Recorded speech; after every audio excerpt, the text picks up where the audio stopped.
Hi, I'm Ruka. And I'm Mina. And we're Ocean Fever mentors. And we're here with Aimee. So Aimee, would you like to tell us a little bit about yourself? Sure. I'm Aimee Spector. I'm work at Redondo Union High School as well in the School to Career program. So we help students with pre-employment skills and to get out into the world of work and get jobs on their own while they're in high school. I'm a paddler. I'm a mother of an 18-year-old at Redondo. He's a senior this year as well. And yeah.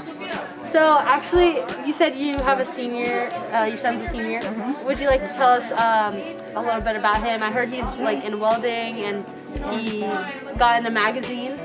He did, yeah. So his name's Slade. He's a senior at the high school. He, the last semester of his 10th grade year, so as a sophomore, he started taking welding classes through the SCROC, or SoCal Rock. Oh, yeah. So we kind of encouraged him, like, hey, you can take some vocational classes, you can kind of see what you like. And I said, give welding a try. You know, he's always like, he was the Lego kid when he was younger, like to work with his hands. And sure, so yeah, and he just took to it. He finished all the classes by the time he finished his junior year, and he loves it. So he's going to pursue it after high school.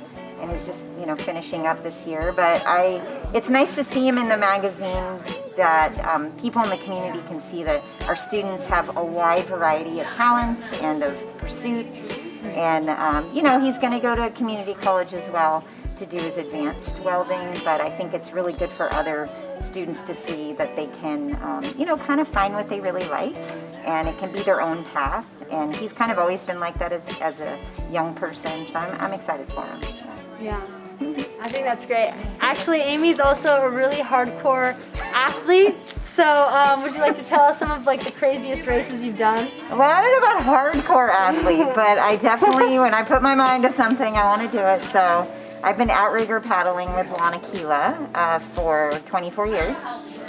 I like to paddleboard, so I've done the Catalina Classic, which is the prone race from Catalina to But she says she's not hardcore.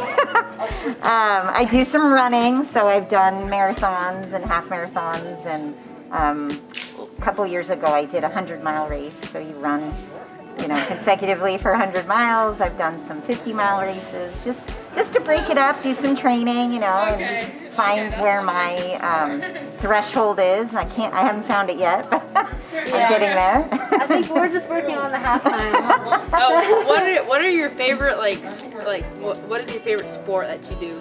Definitely outrigger paddling. And not just because I've done it for a long time, but it's the team aspect. But you can also go, solo on your own canoe craft. But I like the camaraderie. I like the challenge. The ocean's never the same on any given day. It's taken me all over the world to travel and race. Australia, I've been to Fiji, I've been to New Zealand, I've been to Hawaii, I've been to Cook Islands. Wow. It's just a lot of opportunities to get out there, explore the world with a team of like-minded athletes who come from all walks of life. And it's definitely challenged everything I know about myself and want to know, and I think I've become a better person just by challenging myself through athletics. So that's why I really admire what you guys do too, because you're doing the same thing. You're challenging yourself, but you're also bringing the community to that. So.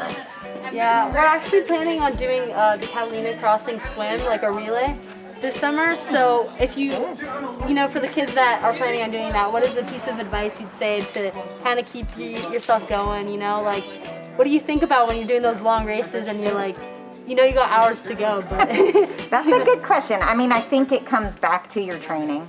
As long as you've got the training behind you, you're going to have bad and good days training. And so you have a lot of good self-talk. What kind of things are you telling yourself when it gets dark?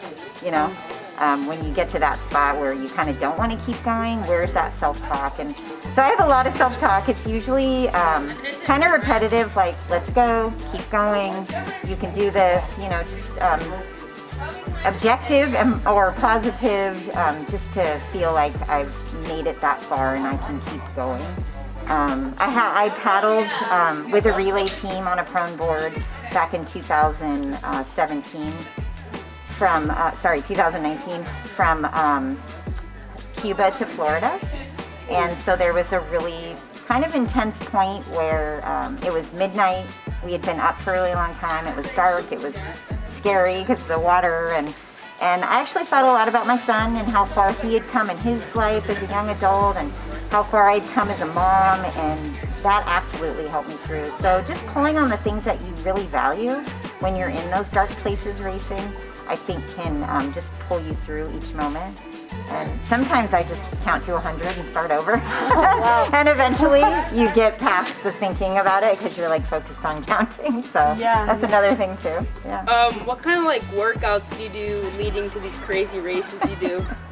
It's a lot of early mornings. So when I was training for the 100-mile race, I was up at usually 3 a.m. twice a week to do 24 miles so that I could get ready to get to work at 7:30. For paddling right now, I get up at 4 a.m. At least 2 times a week to get on the water in the dark. You get your lights on and you just do your training. So it's fitting in a lot of things during the day because you still have to, you've got to work, you got to be a mom, or you got to, be a family member and contribute and do your chores and everything. And so it's really having discipline and a schedule.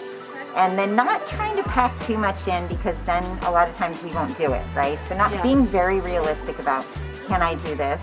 But also knowing like the work is gonna pay off. Because the worst part for me would be to get to a race with a team and not be my best for the team. And then if I were just racing solo, I would never wanna not be able to finish a race because I didn't do the hard work before. So I'm always thinking about, I'm going to do the hard work now, but it's going to pay off later. So. A lot of early mornings. Yeah, and I bet that's good food too. What energy food do you think keeps you going the most? Well, I'm a big Greek yogurt fan. I don't eat any meat just because I just don't. So I'm not a meat eater. I do eat fish. I sometimes eat eggs, but a lot of yogurt. I make my own granola, a lot of fruits and vegetables, and my big, I would say, cheat food are hint of lime Dorito or Tostitos. I like those chips. So when I'm really craving something, but I keep it pretty simple and pretty healthy because you're waking up so early and you're doing so much training and you have to always make sure your body is fueled. So I'm really aware of what I put in my body because the same thing with training, it's going to pay off later. So the fuel part's important. Yeah. So I actually was wondering since I guess for Ocean Fever, I know you did that paddle race with us. How do you feel what do you think would be a good way of motivating kids to keep doing events like that in our program? Yeah, I think you guys have a really good model because you make it fun. You make it all inclusive, which I think is really important in the South Bay. There's, first of all, a ton of activities that kids can do around here. So they have a big choice. It's also important to just keep it fun and inclusive because, everyone wants to try something out, but sometimes they're a little nervous too. So making it welcoming, I think, is great. Having different levels of competition, so you've got kind of the beginning or an intermediate or advanced because you want to draw in people, but you also want to keep them, right? And so some people are naturally competitive. They want that next level. So offering that, I think, is really good. And you guys have a great social media presence. Your mom is really good about posting all the time and you celebrating. Go follow us, yes, go follow them. At Ocean Fever. Celebrating what you guys do is really awesome. Just the different aspects of what South Bay has to offer in terms of the ocean and water, fitness and also water safety. And so you're in a big group. I just think it's great. When are you gonna come out with your paddle? Yeah. I don't know if it's when the whole thing starts up again. Hopefully. Yeah. We're big recruiters of kids who want to have, get in the canoe and have some fun. Yeah, I know. Do some push-ups on land. Yeah. Are you ready? Talking about push-ups, Yeah. you want to show us one of your push-ups? I'll do some if you're going to too. I guess it's a challenge. 10. 5. Ready? Okay, go. 1, 2, 3. Come on, 4. Oh my God, I did 5. Come on, 5 more. 5, 4, 3. Come on, 2, 1. Oh my God. See, you did too. Yes. Good job. Good job.